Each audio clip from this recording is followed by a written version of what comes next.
Okay, please raise your right hand. You solemnly swear from the testimony about to give this to be the truth, the whole truth, and nothing but the truth. Yes, ma'am. All right, thank you. And you may proceed on the warrant.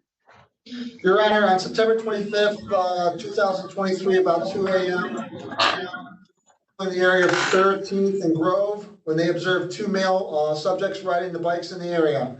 Officers noted that the bikes did not have any visible lighting, at which time they made contact with defendant number one, later identified as Mr. Hos, and defendant number two, Eugene Francis McMillan.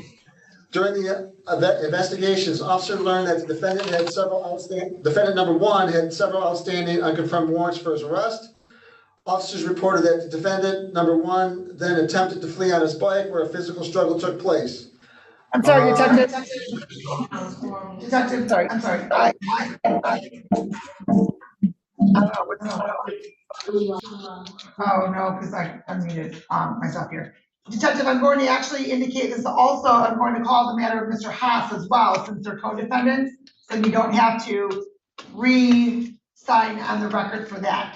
So the court's also indicating this is the matter of the state of Michigan versus Kenneth Hos, 232137. I'm sorry, you may continue, counsel. Your Honor, Detective, yes. may I say something? I'm going to be representing both. I understand, but right now I'm just having him swear on the warrant. I understand, but could he identify the defendants instead of one and two? I want names. So. Okay, counsel, your appearance for the record, please. Richard T. Serrano, P3 3828, appears in MIDC counsel on behalf of both defendants for arraignment purposes only. Yes, I believe the detective did indicate defendant one and defendant two. But detective, if you can indicate who is defendant one again, please. Your Honor, defendant number one is Mr. Kenneth Milton Hos. And defendant number two is, we have sitting here, Mr. McMillan. Okay, all right, is that sufficient, counsel? Yes, Your Honor, thank you. Okay, all right, sorry, detective, to interrupt you. I just figured for the flow, it would, for both defendants, so you wouldn't have to re-sign on the warrant for him as well, so. Your Honor, I wasn't sure how you wanted me to go about it, so. Okay, that's all right. All right, so you may continue on you may continue, detective. Your Honor, if it's okay with you, I start all over. I can start from the beginning. That's fine, that's fine. Okay. On September 25th, about 2 a.m., officers were patrolling the area of 13th and Grove when they observed two male subjects riding bikes in the area. Officers noted that the bikes did not have any visible lighting, at which time they made contact with defendant number one, identified as Kenneth Milton Hos, and defendant number two, Eugene Francis McMillan. During the investigation, officers learned that defendant number one, Hos, had several unconfirmed warrants for his arrest. Officers reported that defendant number one then attempted to flee on his bike, where a physical struggle took place, and defendant number one began actively resisting officers and resisting their verbal commands to stop. The defendant again attempted to flee officers on foot, but was subsequently taken to the ground by officers, where he was tased, where a taser was deployed, and the defendant number one was placed under arrest. Defendant number one, Hos, verbally advised officers that he was in possession of crack cocaine, which was later located in a sock worn by defendant number one, Mr. Hos. The recovered cocaine later field tested positive and weighed in about 0.84 grams. During the physical struggle with defendant number one, Mr. Hos, Officer Stathakis injured his left elbow, where he sustained a laceration and bruising. Defendant number two, Mr. McMillan, was cited and arrested for loitering where drugs were used and sold. Both defendants were then transported to the station where they were booked and held. Officers later reviewed the incident on their body-worn cameras, where it was discovered that defendant number two, Mr. McMillan, had discarded a crumpled piece of paper on the ground while officers were physically fighting with defendant number one, Mr. Hos. Officers returned to the scene and located the discarded crumpled paper, where it contained crack cocaine, which did field test positive and weighed in at about 1.24 grams. All right, thank you. Upon examination of the complaining witness, the court finds that the offenses charged as to both defendants were committed. There's probable cause to believe that the defendant committed those offenses. All right, and Mr. Serrano, your appearance, please. Do you want to This take is- both defendants together? Well, no, because of the close quarters, we're going to just arraign each of the defendants separately, but for the swearing on, I called both cases. I understand. So This we is defendant Mr. McMillan. All right, thank you. Your Honor, good afternoon, Richard T. Serrano, P33828. Today, Your Honor, I appear as MNDC counsel on behalf of Mr. McMillan, who's in custody as MNDC counsel for arraignment purposes only. And please state your name, sir. Eugene Francis McMillan II. All right, good afternoon, sir. Okay, and counsel as in the arraignment. Your Honor, just so we're clear, I'd like a formal reading as to Mr. McMillan because I heard something that I didn't see in the file, but could we have the charges read, please? All right, the complaint alleges on September 12th. Did you say September 25th or September 12th? It should be September 25th, Your Honor. Oh, That appears to be a typo on the prosecutor's side, Your Honor. okay, so we'll have to make sure that that's amended.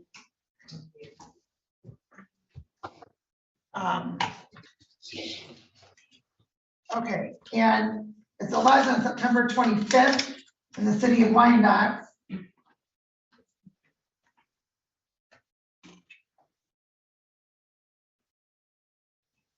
That you did knowingly or intentionally possess less than 25 grams of a mixture containing the controlled substance cocaine. This is a felony charge. The maximum penalty upon conviction is not more than 4 years in state prison and or $25,000 fine. The complaint alleged on the same date and location that you did assault, batter, wound, resist, obstruct, oppose, or endanger Alexander Stathakis, a police officer in the city for the Wyandotte Police Department that the defendant knew or had reason to know was performing his duties. This is a felony charge. The maximum penalty upon conviction is not more than 2 years in state prison and or a $2,000 fine. Consecutive sentence may be imposed under state statute if the assault was committed in a place of confinement or for another violation arising from the same transaction. And so, counsel, are you satisfied with the reading? Yes, Your Honor, I heard something about loitering where drugs are used in the swear to. That's a misdemeanor. Well, counsel, there may have been a ticket provided for that. Let me, hold on. That's correct, Your Honor. Mr. McMillan was cited for the loitering where drugs were used and sold, which brought him to the station. He was arrested on that. And then they later viewed the body cam video, which showed that he discarded the cocaine at the scene while officers were scuffling with Mr. Hos. Okay, So there are 3 charges for Mr. McMillan. well, there are 2 felony charges and then yes, then there's a misdemeanor that,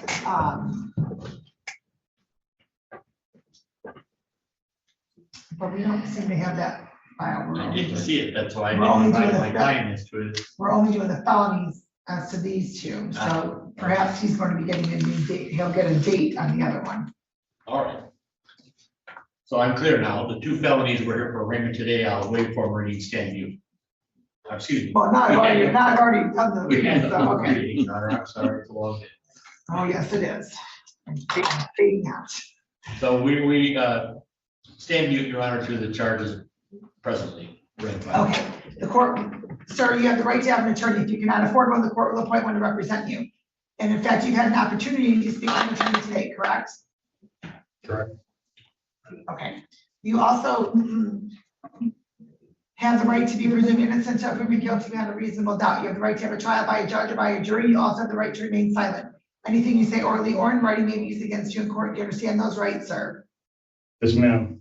The court's going to enter plea of not guilty on your behalf. Schedule this matter for probable cause conference on October 5th at 8:50 a.m.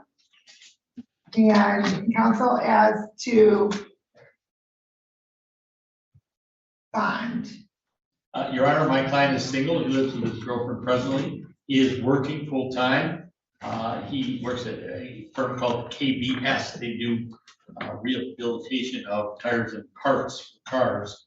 And Your Honor, he tells me he's not on probation or parole. It does not have any matters pending that he's aware of.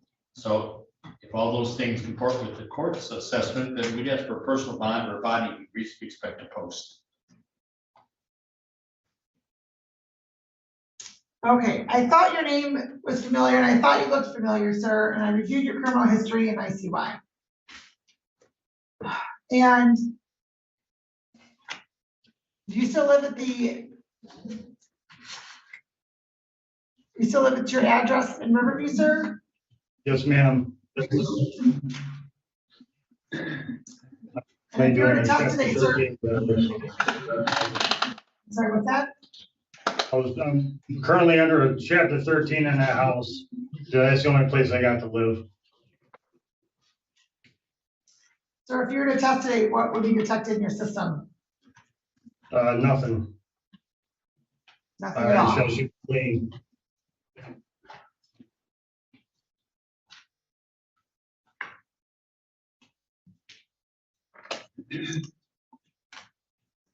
All right, in reviewing your criminal history and the nature of the charges, the court has some concerns. Detective, would you like to address bond? Your Honor, just to clarify with the court, and not to confuse everyone, but I believe that Mr. McMillan is defendant number 2 listed on the warrant. So he is only charged with the 1 count of controlled substance, possession of cocaine. And Mr. Hos will be charged with both felony charges. That is correct. You are correct. So Mr. Serrano, when I went on to count 2, that's only against Mr. Haas. All right, Your Honor. Yes. Thank you. All right, thank you, Detective. And so as to bond, Mr. McMillan, his criminal history is not as lengthy as Mr. Haas's. Just to reassure the defendant's next court appearance, I recommend a $500 cash bond, Your Honor. I'm sorry, I didn't hear that. What bond? $500 cash bond, Your Honor. Okay.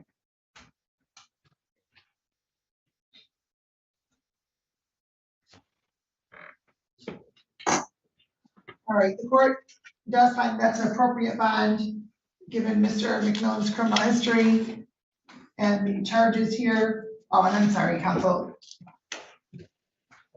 There. He also has a civil infraction for a bicycle on a roadway. I didn't see that. We Okay. deny responsibility. And the court will indicate a $5,000 10% bond, not to possess and consume any alcohol or drugs unless prescribed. And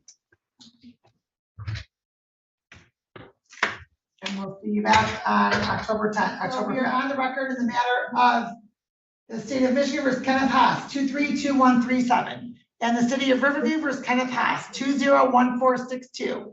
And appearance, counsel? Your Honor, good afternoon. Richard T. Serrano, P33828. I appear today as MATC counsel for arraignment purposes only on these matters. Please state your name, sir. Kenneth Hos. Okay. All right, and counsel, as to the arraignment for Mr. Hos. Well, actually, just for the record, do you want to address the fact that you're representing both defendants? Would you like to address that, counsel, with? Yes, I'm addressing the court as to both defendants, Your Honor. I appear as MATC counsel only for arraignment purposes, and I will not be the attorney of record. There may be a conflict of interest, Your Honor, so I would ask that 2 attorneys be appointed. Of course, I'm not on the felony list, so I will have neither one. But Your Honor, my client understands that for arraignment purposes, I'm addressing both co-defendants. Okay. And do you waive any potential conflict, Mr. Hos? Yes. Okay. All right. Your Honor, I would like to call a meeting on the 201462 because my client was confused on that one. With On the the what? felonies in these charges. 201462. Oh, he failed to appear for a sentencing on that matter. Oh, so it's a warrant only. That's a warrant only, yes. He Okay. failed to appear for a sentencing on disorderly conduct or disturbing the peace, which is an amended charge back from 2020. All right. We wait for him reading, that's all that matters, Your Honor. He heard the readings before and I went over the other felony matters with him. Okay. All right, the court is going to waive the formal reading. Sir, you do have the right to have an attorney if you cannot afford one, the court will appoint one to represent you. And in fact, you had an opportunity to speak to an attorney today, correct? Yes, Your Honor. Okay. And you also understand that you have the right to be presumed innocent until proven guilty beyond a reasonable doubt. You have the right to have a trial by a judge or by a jury, and you also have the right to remain silent. Anything you say orally or in writing may be used against you in court. Do you understand those rights, sir? Yes, Your Honor. The court's going to enter a plea of not guilty on your behalf. Schedule this matter for probable cause conference October 5th at 8:45 a.m. And counsel as to bond. Your Honor, it's already been stated, Miss, my client has warrants, he has a significant criminal history. Your Honor, he stated to me quite clearly, he wants some drug treatment. In the past, he's been, had outpatient treatment, but he wants to continue some treatment when he can get it. So we ask the court to consider that in fashioning his bond, Your Honor. He's separated from his wife, he supports no children, he's 38 years old. And he does have a full-time job, but obviously these matters are gonna have priority, so we ask the court to consider.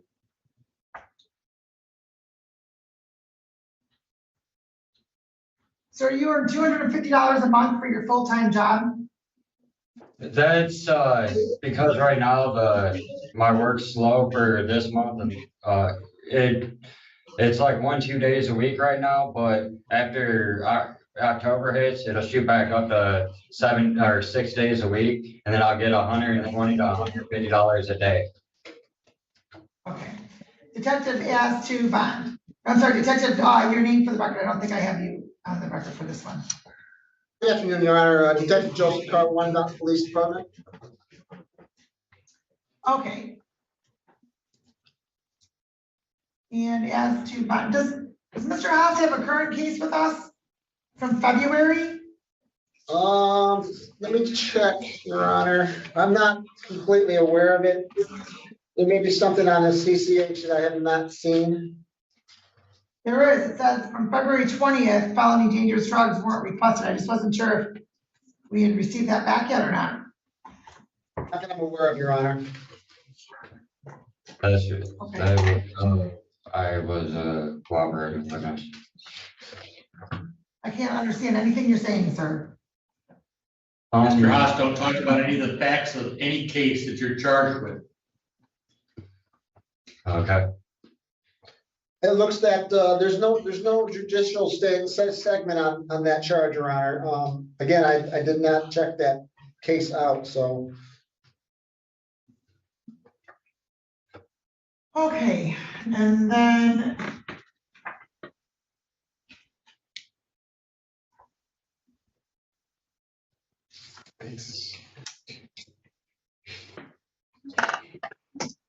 Okay, and so Detective as to bond. I mean, yes, bond.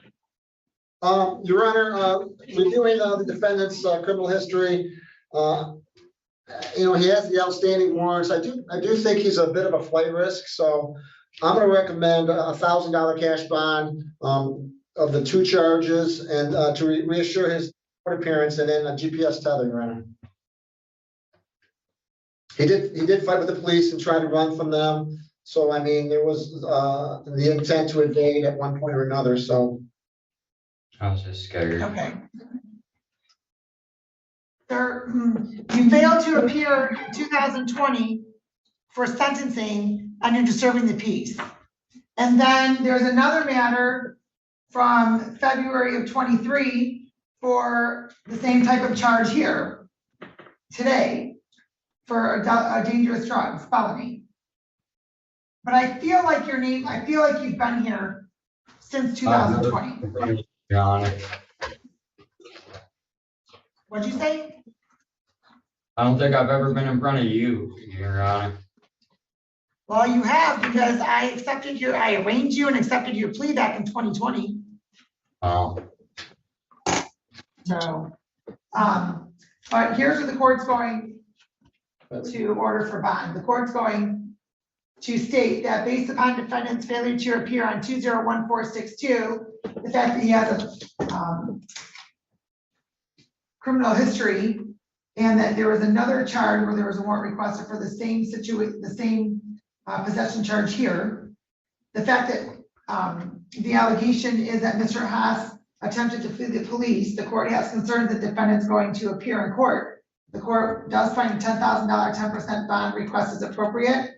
In the event you co-sponsor GPS tether to the Wayne County Jail, and you're not to possess or consume any alcohol or drugs unless prescribed, what would be detected in your system right now, sir? Cocaine. All right, and then as to the 201462 matter, based upon the defendant's failure to appear previously, the court's going to indicate a $5,000 10% bond. The warrant is recalled, and you will set this matter for sentencing on October 5th. Well, shoot, I do October 5th, that's too. We'll do October 12th for that sentencing date. And then, sir, you're going to be interviewed by probation, re-interviewed, because I'm presuming things have changed in the last 3 years. Okay, thank you. Right up to the podium. Okay. We are going on the record in the matter of the city of Wyandotte versus Gerald Parker. Also known as Charles. Hold on, sir, I'm getting to that. Also known as Charles Parker, 232-114. And counsel, your appearance for the record, please. Your Honor, Richard T. Serrano, appearing as MIDC counsel on behalf of my client who's presently in custody. I appear for the client for arraignment purposes only. Please state your name, sir. Charles Andrew Parker. Okay, and I recall you, Mr. Parker, because I recall, I think that you said that your birth certificate says one name, but you're. Sent me to Sorry, what's rehab. that? He sent me out to rehab in Detroit. Bingo. Lake Ridge. I completed that in March. Well, okay, but sir, I don't think that you kept a lot of stuff with you because now you're back here, where it's alleged you've relapsed. So, Well, I fell off my bike. I'm sorry? I fell off my bike and they came over to me because the sidewalk was Don't talk about my Sir, bike. sir, are you still intoxicated? No. No. I asked him that, Your I Honor. noticed when you walked in, you fell up against the wall. You're not intoxicated. No, I was sleeping on it and I just got up and I went in for a while. Okay, counsel, as to the arraignment. Your Honor, I've advised my client of his rights and all charges against him. I was involved, everyone would wait for him reading statutes. Or waiting for a reading, enter plea of not guilty for purposes of the arraignment. We'll schedule this matter for pre-trial on October 10th Okay. at 9:45 a.m. Counsel as to bond. Your Honor, my client lists his residence as homeless. He tells me there is some place that he can go. Friend or relative, I forget what he said, but he's not working at this time. Your Honor, he tells me he's never failed to appear in court. Tells me again, he has no cases pending, not on probation or parole. I leave it to the court's discretion to give him a personal bond or bonding in reasonable respect to those. Okay, well, the court is familiar with Mr. Parker. Mr. Parker, when did you complete rehab? October for 4 months and 60 days after that for the two past misdemeanors. One in Wyandotte, the other one is Lincoln Park, I believe. Okay, and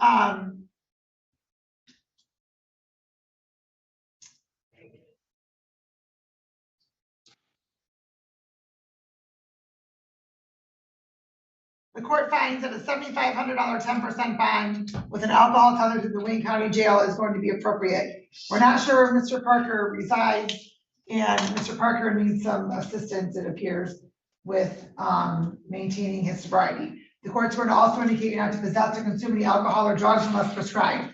I will indicate, sir, that defendant may be tethered to treatment, may be tethered to alcohol treatment Been through all that. through the Wayne County Jail if requested. Thank you. Okay, thank you. Off the record. All right, that's our docket for the day.